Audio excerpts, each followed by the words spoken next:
J'aimais ta parole, Seigneur. Elle est la vérité sur mon sentier. Pareil, je vais me laisser guider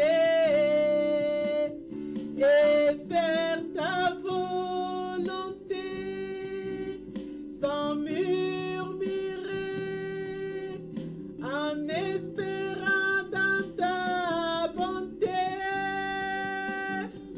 Jeudi 8 septembre. Ta parole est la vérité. Jean 17, 17. Une chose étonnante et horrible est arrivée dans les pays. Les prophètes prophétisent avec mensonge et les sacrificateurs dominent par leurs moyens, et mon peuple l'aime ainsi. Jérémie 5, versets 30 et 31. Les mensonges.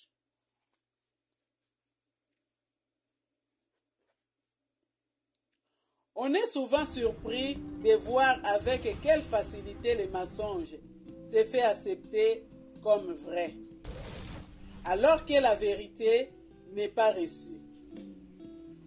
On sent qu'on s'enchemine sans peine vers ce temps où les hommes, emportés par l'énergie d'erreur, croiront les mensonges et se fera leur premier jugement, puisqu'ils n'ont pas voulu recevoir l'amour de la vérité pour être sauvés.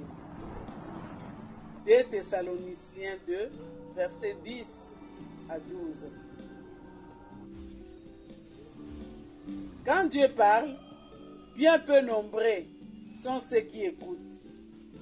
Et pourtant Dieu ne saurait mentir. Déjà tout au début de l'histoire de l'humanité, un doute quant à la vérité de la parole de Dieu s'est insinué dans le cœur de l'homme. Bien des siècles plus tard, Dieu a dû rendre ce témoignage. Le cœur est trompeur par-dessus tout et incurable. Jérémie 17, verset 9. On citait un jour à une personne convertie ces lignes de Paul. Cette parole est certaine et digne de toute acceptation, que le Christ Jésus est venu dans le monde pour sauver les pécheurs, dont moi je suis le premier. 1 Timothée 1, verset 15. Elle ne trouva pour réponse que ces mots. Je ne peux pas croire. Qui est-ce que vous ne pouvez pas croire? Lui demanda-t-on. Elle se tut et n'osa pas dire Dieu. Ne pas croire, c'est refuser le témoignage de Dieu. C'est refuser Dieu, selon l'expression si forte de 1 Jean 5, verset 10. Faire Dieu menteur, comparé avec Romains 3, verset 4. Pesez bien toute la gravité d'une telle attitude. Traiter un homme de menteur est une grave insulte.